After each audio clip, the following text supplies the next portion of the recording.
Dear friends, is it possible to be a Dharma warrior for peace? I recently received an email from a Dharma practitioner in Texas about a scripture passage addressing the art of war and the art of peace. In his email, he said, Master Sotaesan mentions the Dharma practice of equanimity, wisdom, and precepts as the primary expedients to create peace in this world and subdue Mara. What is this practice, and how can we best apply it to our daily living? Our Dharma friend said he felt the scripture verse he was reading was especially relevant as we witness warfare, violence, and chaos around the globe. I also am guilty, he continued, of wars raging in my own mind. Just the other day, I could feel fiery energy spring up when someone cut me off on the road.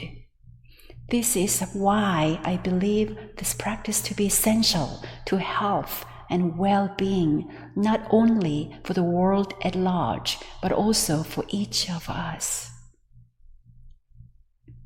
Here is the verse he referenced. It is from a talk by the founding master to practitioners at a retreat. We call the Dharma of our practice for restoring peace to a chaotic, disturbed world the art of war. And you are like cadets who are learning this art. The disturbed world I'm talking about is the one that arises in people's minds. The country of the mind is originally whole and peaceful, bright and clear, but it becomes dark and turbid, complicated and disturbed due to the Mara of egoistic and selfish desires. Because sentient beings constantly live with their minds at war, they experience few peaceful days in the countries of their minds.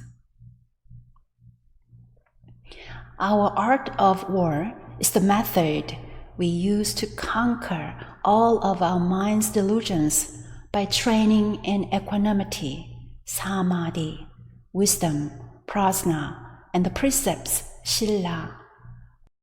This way of practice is the best method for quelling chaos in the world. If we look into the origins of the large and small wars among individuals, families, societies, and countries, we see that all wars derive from the wars raging in people's minds. The mind's war is the origin of all other wars and the most severe of them all. And the method for pacifying the mind's wars is the most important art of practice. Therefore, you must fully understand this and devote yourself to cultivating equanimity and wisdom while observing the precepts with the utmost effort. If you practice continuously over a long period of time, you finally will conquer the entire army of Mara. Once this is accomplished, it is my conviction that you will attain the stage of Dharma strong and Mara defeated. You will become excellent commanders who pacify this world of rage. Wow! How do you feel about this Dharma passage? For me, the key points of the passage are: 1. The country of the mind is originally whole and peaceful, but the Mara of egoistic and selfish desires turns our minds into battlefields. 2. The mind's world is the origin of all other worlds. 3. Calming our minds is the greatest art of peace. 4. The threefold practice enables us to become skillful commanders who can pacify the world. With what's happening today, it may be hard to believe that we can pacify the world. Is that even possible? With regard to the art of conquering Mara, the threefold practice can be expressed in various ways: equanimity, wisdom, precepts, or samadhi, prajna, shila, or cultivation of one's spirit, inquiry into human affairs and universal principles, mindful choice in action, or simply pause, think, act. How can we practice this in our daily living? Equanimity. By pausing and meditating, we ground and center our minds. Wisdom. Through inquiry and contemplation, we cultivate clarity and insight. We study the true nature of our world and ourselves beyond our immediate experience. Mindful action. This means implementation. With the wisdom of a calm, focused mind, we act more skillfully to manifest blessings in everyday life. Don't just sit around with a worried mind, but do something. Do what you can. Share your loving compassion. The threefold practice may sound ideal and even unattainable, but through this training of mind, we become less impulsive and less reactive to disturbing conditions. This can be a lifelong aspiration and practice. Here is an example of what the threefold practice looks like in real life.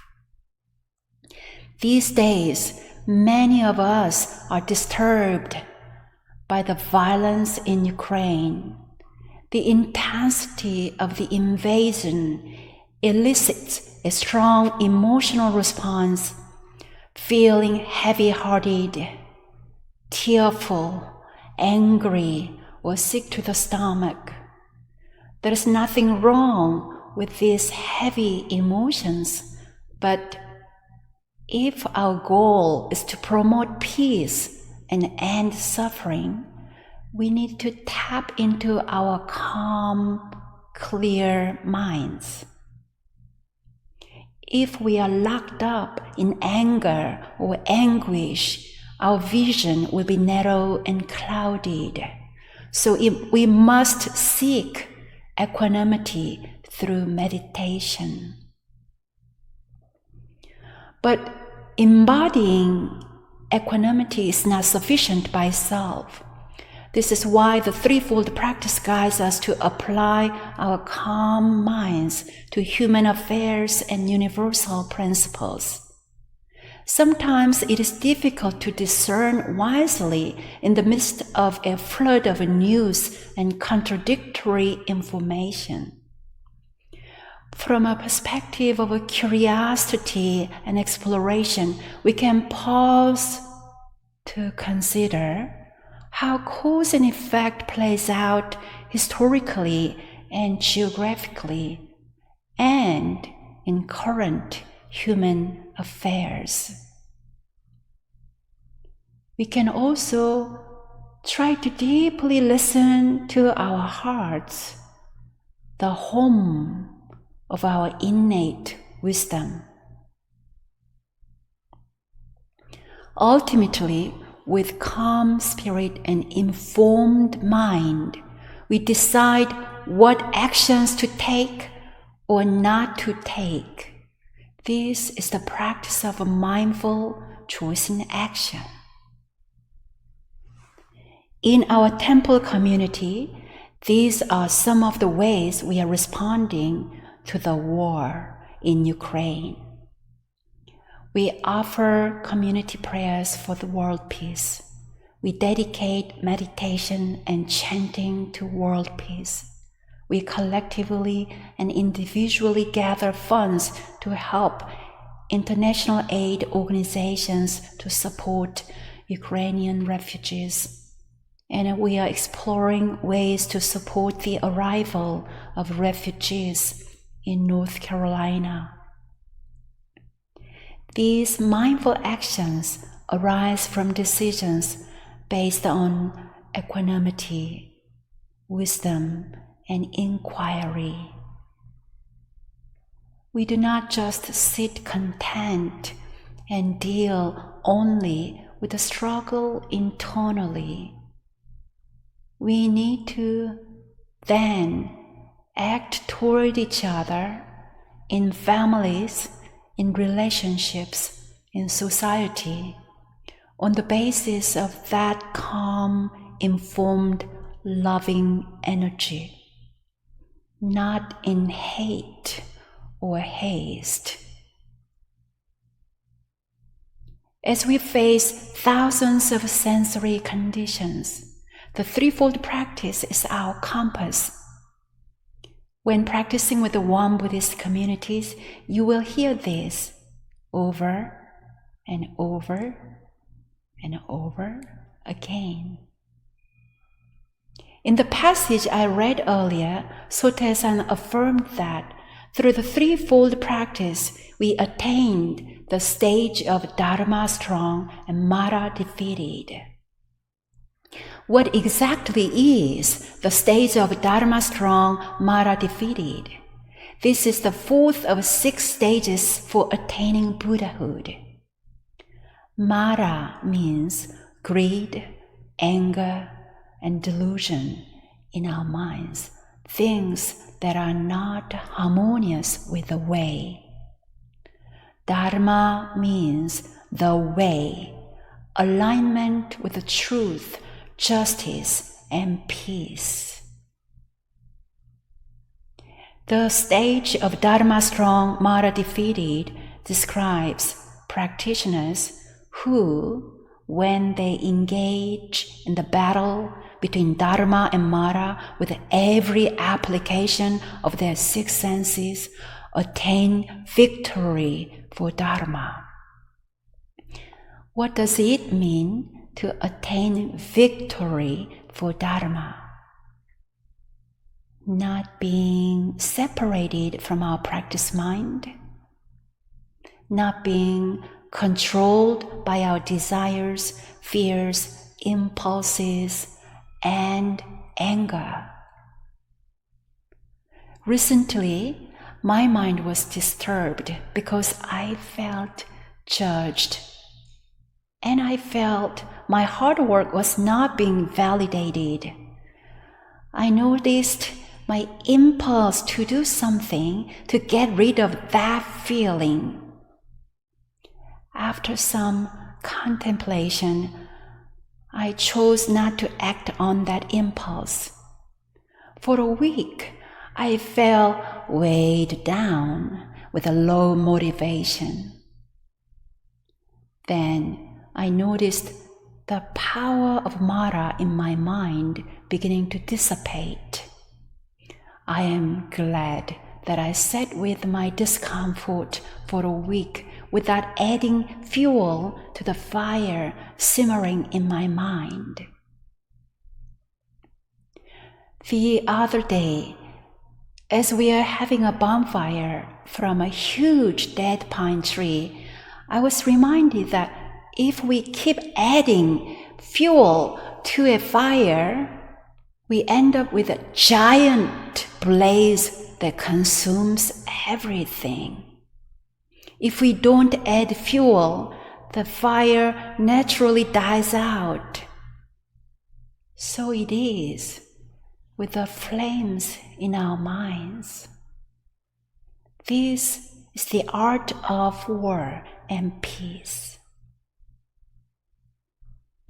As we live in a globally interconnected world, the minds of leaders powerfully affect many people. Great impact arises when leaders either fuel the flame of conflicts, fear, and anger, or inspire peace, cooperation, and harmony. Peace begins with all of us. Peace begins in our own minds. Let there be peace on earth. Let it begin with me. If we want peace in Ukraine and in the world, we must begin with ourselves. Those who conquer others may be strong. Those who conquer themselves with equanimity, wisdom, and mindfulness are mighty indeed. Shall we pause for a moment and let go of disturbances in our minds?